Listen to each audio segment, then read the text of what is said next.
আপনি সামান্য কিছু সম্পদের মালিক হইলে এখান থেকে জাকাত দিতে হবে, শরীয়ত কিন্তু এটা বলে নাই। একটা স্ট্যান্ডার্ড আছে, এই মানে গেলে দিবেন। সেটা কত? সেটা গোল্ড আর সিলভার দিয়ে রাসূল সাল্লাল্লাহু আলাইহি ওয়াসাল্লাম দিয়েছেন। তো এখন আপনি কোনটা ধরে দিবেন? কেউ বলে গোল্ড দিব, কেউ বলে রূপা দিব। এখন আমি কি বলি? আমি আপনাদেরকে সাজেস্ট করবো আপনারা রূপারটা ধরবেন। অল্প আসুক না। ধরেন আপনার 1000 টাকা জাকাত আসছে, তা আপনি যদি 1000 টাকা জাকাত দেন, এটা আপনার হৃদয়ে একটা প্রশান্তির কারণ হবে না যে আমি সম্মানিত জাকাত দাতা, আলহামদুলিল্লাহ। এবং এত বড় একটা ফরজ ইবাদতের লিস্টে যে আপনি ঢুকতে পারছেন, এটাও তো কম কিসে, কি বলেন? জাকাত ফরজ হওয়ার শর্ত আছে, এই শর্তগুলো আমরা শুনব। 5টা শর্ত। প্রাইমারি শর্ত হচ্ছে নেসাব পরিমাণ সম্পদের মালিক হওয়া, আর এটা হাওলানিল হাওল, 1 বছর থাকা। এগুলো হচ্ছে প্রাইমারি শর্ত। আরো 3টা সেকেন্ডারি শর্ত হচ্ছে আল মিলকিয়া, পূর্ণ ওনারশিপ থাকা, আর জিয়াদা, এটা আপনার অতিরিক্ত টাকা এটা হওয়া, আর হচ্ছে আদামুদ্দুয়ুন, ঋণ না থাকা। এই 5টা শর্ত আমি ব্যাখ্যা করলে আপনি বুঝবেন। 1 নম্বর হচ্ছে নিসাব পরিমাণ সম্পদের মালিক হওয়া। আপনি সামান্য কিছু সম্পদের মালিক হইলে এখান থেকে জাকাত দিতে হবে, শরীয়ত কিন্তু এটা বলে নাই। সুবহানাল্লাহ। আপনি জাকাতের নিয়ম শুনলে দেখবেন যে ইসলাম কতটা ব্যালেন্সড। একটা থ্রেশহোল্ড আছে, একটা স্ট্যান্ডার্ড আছে, এই মানে গেলে দিবেন। সেটা কত? সেটা গোল্ড আর সিলভার দিয়ে রাসূল সাল্লাল্লাহু আলাইহি ওয়াসাল্লাম দিয়েছেন। কারণ তখন গোল্ড আর সিলভারের কয়েন ছিল, মুদ্রা ছিল। আগে কিন্তু সোনা আর রূপা দিয়েই মুদ্রা বানানো হতো, পরে এটা পেপার মানি শুরু হয়েছে, কাগজের টাকা। তো একটা হচ্ছে দিনার আর একটা দিরহাম। রাসূল সাল্লাল্লাহু আলাইহি ওয়াসাল্লাম যে থ্রেশহোল্ড বেঁধে দিয়েছেন সেটা হচ্ছে 7.5 তোলা স্বর্ণ বা 52.5 তোলা রূপা। রিপিট, এটা সবাই জানেন আশা করি, যে 7.5 তোলা স্বর্ণ আর 52.5 তোলা রূপা। আধুনিক সময়ে গ্রাম দিয়ে দোকানদাররা হিসাব করে, তো গ্রাম দিয়ে যদি আপনি বুঝেন তাহলে 85 গ্রাম স্বর্ণ অথবা 595 গ্রাম রূপা, এটা হচ্ছে থ্রেশহোল্ড নিসাব। অথবা এর সমপরিমাণ অর্থ, ক্যাশ টাকা যদি আপনার কাছে থাকে, তাহলে আপনি নিসাবের মালিক হয়েছেন। যেদিন আপনি এই নিসাবের মালিক হবেন, ওই দিনটা আপনি ডায়েরিতে টুকে রাখবেন। কারণ এটা যদি 1 বছর আপনার কাছে এরকম থাকে, 1 বছর পরে যে আপনি জাকাত দিবেন, কিভাবে দিবেন আমি সামনে বলবো।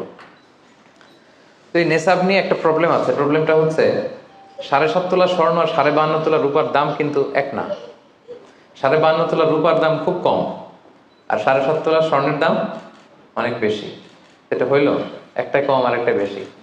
ঘটনা হচ্ছে রাসূল সাল্লাল্লাহু আলাইহি ওয়াসাল্লাম যখন এই থ্রেশহোল্ডটা বেঁধে দিয়েছিলেন নিসাবটা, তখন দুইটার মান সমান ছিল। তখন 7.5 তোলা স্বর্ণ দিয়ে 52.5 তোলার মতো রূপা পাওয়া যেত, অথবা কেউ 52.5 তোলা রূপা বিক্রি করলে 7.5 তোলা স্বর্ণ পেত। কিন্তু পরে সিলভার ফল করতে শুরু করলো, ফল করতে করতে আজকে এই অবস্থা। গোল্ড আবার খুব একটা ফল করে নাই, ফলে গোল্ডের স্টেবিলিটিটা এখনো রয়ে গিয়েছে।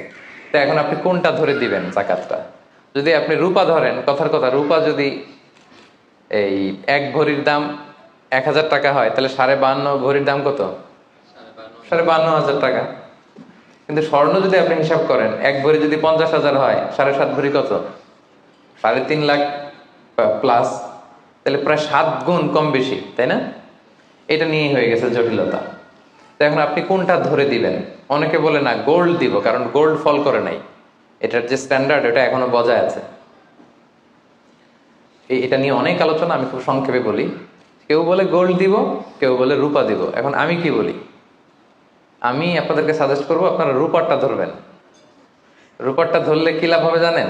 2 দিকেই লাভ, আপনারও লাভ, যিনি নিবে আরো লাভ। রূপারটা ধরলে বেশি সংখ্যক লোক জাকাত দান করতে হবে, তাই না? আর বেশি সংখ্যক গরিব লোকও টাকা পাবে, কি বলেন? তো 2 পক্ষে লাভ হইল না। এখন প্রশ্ন করতে পারেন, হুজুর ও পাইছে ওর লাভ, আমার লাভ কি? আপনার তো সবচেয়ে বড় লাভ, আপনি সওয়াব পাবেন আখিরাতে। এটা আমাদের বেশি দরকার না? কি বলেন? যিনি গ্রহীতা উনি পেয়ে লাভ, তার লাভ হইল, আর যিনি দাতা তিনি সওয়াব পেয়ে লাভবান হইলেন, তিনি সম্মানিত জাকাত দাতা হইলেন। অল্প আসুক না। ধরেন আপনার 1000 টাকা জাকাত আসছে, তা আপনি যদি 1000 টাকা জাকাত দেন, এটা আপনার হৃদয়ে একটা প্রশান্তির কারণ হবে না যে আমি সম্মানিত জাকাত দাতা, আলহামদুলিল্লাহ, আই এম এ জাকাত পেয়ার। এবং এত বড় একটা ফরজ ইবাদতের লিস্টে যে আপনি ঢুকতে পারছেন, এটাও তো কম কিসে, কি বলেন? এজন্য স্বর্ণেরটা না ধরে রূপারটা ধরবেন। আপনাদের যে টাকা পয়সা, আপনাদের তো হীরা দিয়ে করা দরকার আপনাদের নেশা। এনিওয়ে, তো এজন্য আপনারা রূপারটা ধরবেন, তাহলে লোকজন উপকৃত হবে বেশি, সম্মানিত ভাই বোন বোনেরা। তাহলে 5টা শর্তের প্রথমটা তো বুঝে গেছেন, নিসাব, কি বলেন? নিসাব বুঝে গেছেন না? দুই নম্বর শর্ত হচ্ছে শুধু এই নেশাব পরিমাণ সম্পদের মালিক হইলেই হবে না ভাইরা, এটাকে হাল আনিল হাউল বলে, মানে 1 বছর আপনার কাছে থাকতে হবে। দেখেন ইসলাম কতটা ভারসাম্যপূর্ণ। কিছু টাকা আপনার কাছে থাকলে এই জাকাত দাও না, এটা 1 বছর থাকতে হবে। যদি দেখা যায় যে আপনার সব খরচ শেষে 1 বছর এই টাকাটা আপনার কাছে অলস পড়ে আছে, তাহলে বোঝা গেল যে আপনি সম্পদশালী এবং আপনার অর্থের একটা স্টেবিলিটি আছে। কি বলেন? তাহলে আপনি নেশাব পরিমাণ সম্পদের মালিক হলেন এবং 1 বছর যদি থাকে, 1 বছর শেষে আপনি জাকাত দিবেন। এই বছরটা কিন্তু সৌর বছর না, সোলার ইয়ারে হিসাব করলে হবে না, এটা লুনার ইয়ারে, চান্দ্র বৎসরে। খেয়াল রাখতে হবে সৌর বছর জানুয়ারি ফেব্রুয়ারি মাসের যে হিসাবটা, এটা 365 দিনে 1 বছর। কিন্তু যেটা লুনার ইয়ার, চন্দ্র বছর, এটা কতদিন 1 বছর কে জানে? কেউ জানেন না? 300 হ্যাঁ 354 দিন, রাইট। 354 দিন, সামান্য কিছু সময়। তো 11 দিনের কিন্তু এখানে ডিফারেন্স আছে, 11 দিনের ডিফারেন্স আছে।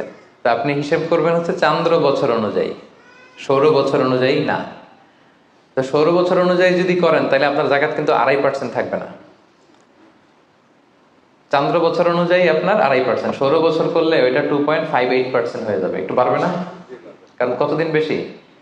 11 দিন বেশি, পার্সেন্টেজও বেড়ে যাবে। তখন কিন্তু জাকাত আপনার 2.5% থাকবে না, 2.58%। বলার আগে বুঝে যায়, কারণ সব ব্যবসায়ী সারাদিন ক্যালকুলেটর নিয়ে কোত্থেকে শিপমেন্ট হইলো, কত মিলিয়ন গেল, কত মিলিয়ন ঢুকলো, সব মুখস্থ, যেন বলার আগে বুঝে ফেলতেছে চটচট করে, মাশাআল্লাহ। তো তখন আর 2.5% হচ্ছে না, 2.58% হচ্ছে।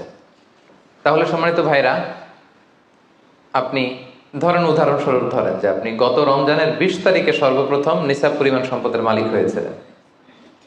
তো তারপরে আপনি খেয়াল করবেন যে দেখি সারা বছর এই পরিমাণ অতিরিক্ত অলস টাকা আমার কাছে পড়ে থাকে কিনা। থাকতে থাকতে থাকতে থাকতে এই রমজানের 20 পর্যন্ত দেখেন যায় টাকা ওইটা তো আছে, আরো হয়েছে টাকা। তো তার মানে আপনি এখন জাকাত দিবেন, যেহেতু নেসাবের মালিকও হয়েছেন, আবার পূর্ণ একটা চন্দ্র বছরও আপনার অতিক্রম করেছে, স্থায়ী হয়েছে, তখন আপনি জাকাত হিসাব করবেন। তাহলে 2টা শর্ত বুঝলেন না? 3 নাম্বার হচ্ছে ওনারশিপ। আপনার মালিকানা থাকতে হবে, যে সম্পদটা আছে খালি আপনার কাছে টাকা থাকলেই হবে না, এটা কমপ্লিট, আরবিতে তাসাররুফ বলে, কমপ্লিট ওনারশিপ আপনার থাকতে হবে। এখন একজনের আমানতের টাকা আপনার আছে, ওটা আপনি জাকাত দিতে পারবেন? একজন 5 লাখ টাকা আমানত রাখছে, আপনি এটা জাকাত দেওয়া শুরু করছেন, হবে? সেটা তো উনি জাকাত দিবে, এটা তো আপনার আমানতের টাকা, এই টাকা তো আপনার বুঝাই দিতে হবে। তো আমানতের টাকা কিন্তু কমপ্লিট ওনারশিপ আমার থাকে না, এটার হিসাব আমি করবো না। তো এটা বুঝে গেলেন। 4 নাম্বার হচ্ছে এই টাকা আপনার অতিরিক্ত হইতে হবে, আরবিতে বলে জিয়াদা। দেখেন ইসলাম কত সুন্দর। ইসলাম বলে আপনার নিজের পার্সোনাল এক্সপেন্সিস, আপনার লিভিং কস্ট, আপনার সব ধরনের অ্যাকোমোডেশন, আপনার ট্রান্সপোর্টেশন এক্সপেন্সিস, আপনার মেডিকেল এক্সপেন্সিস, আপনার বাচ্চার স্কুলিং, আপনার ইয়ারলি ট্রিপ যদি থাকে, এন্টারটেনমেন্ট, ধরেন বছরে আপনি একবার ফ্যামিলি আউটিং করেন, এই খরচটা, যত খরচ আপনার হতে পারে, এই সব খরচ শেষেও কিছু টাকা আপনার থেকে যায়, ইসলাম বলে ওইটার উপরে জাকাত দিবে। সুবহানাল্লাহ। জিয়াদা, অতিরিক্ত হওয়া শর্ত। আপনার লাগে, যদি আপনার এই টাকা লাগে, ওটা তো আপনি ইউজ করবেন। আপনার টাকার ব্যবহারের জন্য সবচেয়ে বেশি হকদার কে? আপনি নিজে। আপনার সব খরচ আলহামদুলিল্লাহ সুন্দরভাবে চলে, এরপরেও কি নিসাব পরিমাণ টাকা বছর ব্যাপী যখন আপনার রয়ে গেল, ইসলাম বলে জাস্ট 2.5%। সুবহানাল্লাহ। তাহলে অতিরিক্ত হইতে হবে। সর্বশেষ শর্ত, 5টা শর্তের সর্বশেষ শর্ত হচ্ছে ঋণ থাকতে পারবে না। ঋণ থাকলে ওইটা জাকাত থেকে বাদ যাবে। ধরেন আপনার আছে 5 লক্ষ, কিন্তু আবার ঋণও আছে 5 লক্ষ, কথার কথা। তো এটা তো আপনি আগে ঋণ দিবেন, আপনার জাকাত দিতে পারবেন না, এই কথাটা কি বুঝতে পারছেন? আচ্ছা, ঋণ ভাই 3 ধরনের। কয় ধরনের? 3 ধরনের। একটা হচ্ছে আপনার একবারে পরিশোধ করতে হবে, এরকম ঋণ থাকে না, যে আমি মুরাদ ভাইয়ের কাছ থেকে 1 লক্ষ টাকা নিলাম, আজকে আমার জাকাতের হিসাব করার ডেট, তো 1-2 মাসের মধ্যে টাকাটা দিতে হবে। তো তখন এই যে 1 লক্ষ টাকা উনি পাবে, এই টাকাটা আমি বাদ দিব আমার অন্যান্য অ্যাসেট থেকে। বাদ দিয়ে যদি দেখি যে না, তারপরেও জাকাত হয় দিব, আর না হলে দিব না, কারণ এটা একবারে দিতে হবে। ওনারা বলছে যে 1 লক্ষ আমি একবারে দিয়ে দিব আপনাকে 1 মাস পরে, এইভাবে ঋণটা নিয়েছিলাম। তাহলে কিছু কিছু ঋণ আছে একবারে পরিশোধযোগ্য, ওকে, এটা জাকাতের ক্যালকুলেশন থেকে বাদ যাবে। কিভাবে বাদ যাবে আমি ক্যালকুলেশন করে দেখাবো। ঋণের দ্বিতীয় প্রকার হচ্ছে ইনস্টলমেন্টের কিছু ঋণ আছে, কিস্তিতে দেয়া লাগে। লেটস সে আমি 1 কোটি টাকা দিয়ে একটা গাড়ি কিনেছি, BMW গাড়ি, বা 50 লক্ষ টাকা দিয়ে আমি একটা হুন্ডা গাড়ি কিনেছি, 50 লক্ষ টাকা। তো এটা আমি কিস্তিতে কিনেছি। কিস্তির ঋণ যদি হয় তাহলে আপনি কিন্তু পুরোটা বাদ দিতে পারবেন না, তখন সর্বোচ্চ 12 মাসের কিস্তি বাদ দিতে পারবেন, 12 মান্থসের, তাও এই চন্দ্র মাসের হিসাবে। কারণ জাকাতের হিসাবটা কি 12 মাসের হিসাব, তাই না? এটা একটা ইয়ারলি ক্যালকুলেশন। আপনি পুরোটা যদি একবারে বাদ দেন তাহলে তো আপনার আর জাকাতই দেওয়া লাগবে না। কি বলেন? বাংলাদেশে অনেক বড় বড় সিআইপি ব্যবসায়ী আছে, ওনারা হাজার হাজার কোটি টাকা ব্যাংক থেকে ব্যবসায়ের কারণে ঋণ নেন এবং ওনাদের ঋণ খেলাপি হয়। তো ওনারা যদি বলে হুজুর আমার তো ঋণ আছে, তো উনি আর জাকাত দিবে কি? ওনারই তো আমার জাকাত দেওয়া লাগবে এখন। কি বলেন? এরকম বড় বড় সিআইপিরা যদি ঋণের দোহাই দেয়, উনি আর জাকাত দিবে কি? উনি তো ঋণী।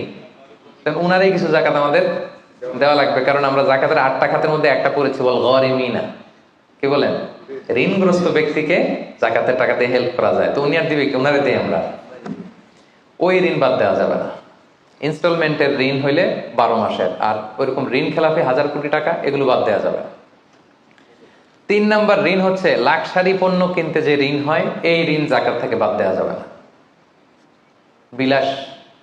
বিলাসিতামূলক কিছু যদি আপনি কিনেন, আপনি একটা লাম্বরগিনি কিনলেন 10 কোটি টাকা দিয়ে, এটা আপনি জাকাত থেকে বাদ দিতে পারবেন? পারবেন না। তাহলে লাক্সারি আইটেমের যে ঋণ, এটা বাদ দেওয়া যায় না। তাহলে ঋণের ব্যাপারটা পুরোপুরি বুঝে গেছেন না? এই 5টা শর্ত যদি থাকে আপনার মধ্যে পাওয়া যায়, অর্থাৎ আল্লাহ তাআলা আপনাকে একটা নিসাব পরিমাণ সম্পদের মালিক বানিয়েছেন, এটা আল্লাহ তাআলা পুরো 1 বছর আপনার এই পরিমাণ টাকা আপনার মধ্যে স্টেবল ছিল এবং এটার পূর্ণ ওনারশিপ আপনার আছে, এবং এটা আপনার সব খরচের অতিরিক্ত, এবং সবশেষে এটা আপনার ঋণের বাইরে। ওই সম্পদ থেকে আল্লাহ তাআলা আপনাকে জাকাত দিতে বলেছেন। তাহলে জাকাতের শর্ত সবার ক্লিয়ার?